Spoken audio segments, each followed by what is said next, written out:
Hey y'all, just another little video. um, Really no review, just thoughts. Um, some of my videos are like this. My opinions, and your mileage may vary, and your opinions have worth on this. So, whatever you think, this is what I think. So the title, I guess, of this video is "You Can't Do Both." I think one of the errors of us with firearms and trying to learn and train is I think we've gotten sucked into the Hollywoodized, the pizzazz of firearms rather than the actual meat and potatoes of training in some ways. Okay, for example, flatline training. Flatline training is great. It's needed. It's the only way you can get a multiple group of people online safely and train, unless you're doing sims, which is very expensive, or you're doing the laser stuff. I forgot the name of it. Shepherd One stuff.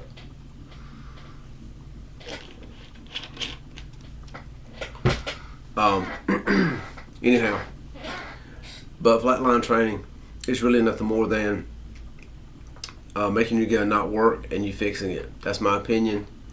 Your mileage may vary. So there's some things in this stuff that we've seen for years now that we're doing that just doesn't, in my experience, jive with me. One of them is, this is why I guess the title is "Can't Do Both." You see a lot of guys that, when every class, you can have a rifle, you can have a pistol. Bang, the rifle simulates a set of ammo. You transition, you draw, you shoot. You'll never do that. That's my opinion. I think that's a wasted step in training people. I think we need to get rid of that. Another one is lights, lasers, all that. I think all that needs to be gone too. Lights and lasers are for a specific niche, and so I tried my best to take the equation of where I am, what I am doing, and take all the other stuff and throw it away. In a police civilian world, lights and lasers, you won't never use them. You won't never use NVGs. My experience with using NVGs is it was worthless to spend the money on it.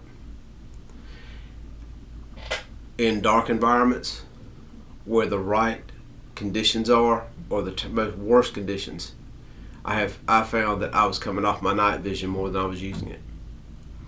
In towns and cities where you've got man-made lighting, the technology with lighting has made it to where in certain areas it's ridiculous to use. Now, if you got something where where it's complete blackout, then yeah, it would work. But that's a one maybe ever incident happening. One maybe ever incident. Now I know everybody's gonna come after me like, no this and no that. Okay, that's great. That's some opinions. Okay, based on the opinions off of my experience of life, what I've done in my career, and what I've tried, what I've used, and what didn't work, etc. Lights. I have found that yes, you need a light. Yes, you need light to be on the gun, but you do not need a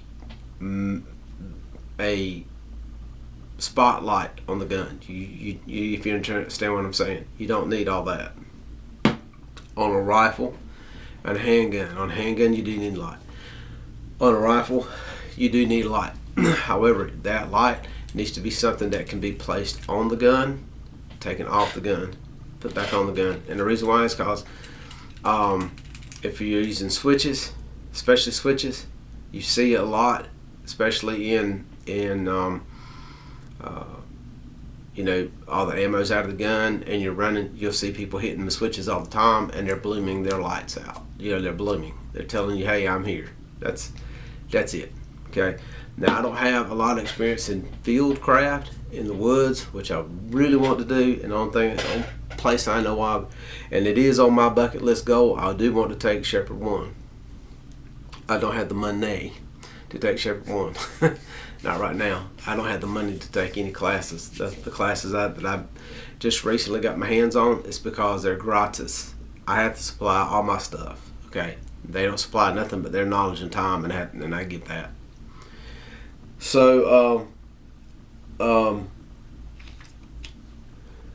lot of the stuff, the lights, the lasers, and all that, that's actually not in the environment and the world we're in. 99.9% of the time, you'll never use it. Law enforcement, 99.9% of the time in my world. Now, maybe somewhere else, they never use it. So, I would rather specifically work on the things that I do use rather than the things I just Hollywood want to play with. Okay, I'm going to tick some people off, and I'm sorry, but that's my opinions, and your opinions matter, so let's talk. I think night vision is important to certain groups, but night vision is not important to everybody. I think that lights are important to everybody, but the lights need to be on a rifle to be removable. On a handgun, the reason why I say handgun can have a light all the time because it can go in the holster. And then we go back right back to what you can't do both.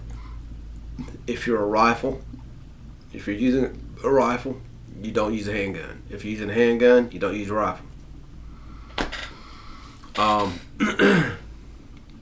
Shoulder transitioning, left to right, never seen it, never done it, never used it, never will use it, I guarantee you, because your brain's not going to think on that. Your brain's not going to focus on that. Your brain's going to be focusing on what's behind you, what's beside you, what's in front of you, and if you got radios, who's squawking in your ear and telling you what's going on, you will never, ever switch shoulders. And I've had men that I've had the fortunate ability to talk to that is in today, the modern, that came out of GWAT, that's doing operations with police, that's doing other little things, and they've all said they never switch shoulders. They just simply run left or they run right, and that's it. Is that right or wrong? That's up for you to decide. But in my experience, in the instances where I've been afraid, where I'm scared, I ain't thinking about shifting that stock to my left side. And I'm left-handed, but I shoot right-handed. Okay, so debunk all that crap also. So flatline training really for me is you make the gun go not worky bang bang, and you fix it so it does go bang bang. That's it. Flatline for me is no ammo in the gun. Throw your lights on so you're seeing what it looks like on different colored backgrounds, on rock, on concrete, on sand, red clay dirt, on people with different clothing, and you'll see that hey, it does some weird stuff. Okay, movement at night with no lights, movement at night with light versus night vision. Night vision is harder to do, and it takes a lot of training and a lot of training to be proficient and smooth and move. So unless you've got the coins to drop and the coins to have your own personal range and the coins to go and do all these little building you're building and moving around in there, why are you buying it? Because it's really just for Hollywood. I like it. I mean, and if you do, hey man, that's cool. I've had my night vision too, okay? And I would still have it today if I hadn't had my spine screwed up. But that's my 2 cents. It's a really short video. I guess I'm going to make some people mad today, but I think a lot of the training we're doing is we've lost focus on the actual let's train versus let's do Hollywood. Because training is hard to do. The reason why, like in my county, there's not one gun range I can go to. Not one. I don't have a range as a law enforcement officer that I can go to and shoot. I don't have a range, period, that I can go zero any of my stuff. I don't have a range in my county. So I have to go slap over the other side of the county, almost to the next county over, if I'm going to do anything. And I don't know about y'all, but my time's precious. Like, you know, time is money and money is time. I really don't have the ability to just, well, I only grab up a bunch of my stuff and run out there. That's an hour plus for me to get to do what I'm doing, which is going to take me hours to do. Pack everything up and move back home another hour plus. I don't have that 10-hour day to provide for just me to go do that. Not when I'm gotta make payments. You know what I'm saying? Now, if you're one of the fortunate ones and you own your own range, God bless you. Then you can knock that shit out and make me jealous. If you're one of the fortunate ones where your county is pro-gun, my county's not. Our county hates guns. Then you are better off than I am, and you got a place that you can go to the range and shoot. And yeah, somebody's gonna make the comment, well, leave. Yeah, you're right, I'm trying to. That's why my time is precious, because time is money, money is time. So that's just my 2 cents. You can't do both, and we Hollywood our training too much. You know, we really do. We don't put the right factors in to make the stress level to where you're stressed, and you have to keep it together and think rather than just react and do. If I make any sense on that. I'm gonna try to do some more videos, and I'll be back directly.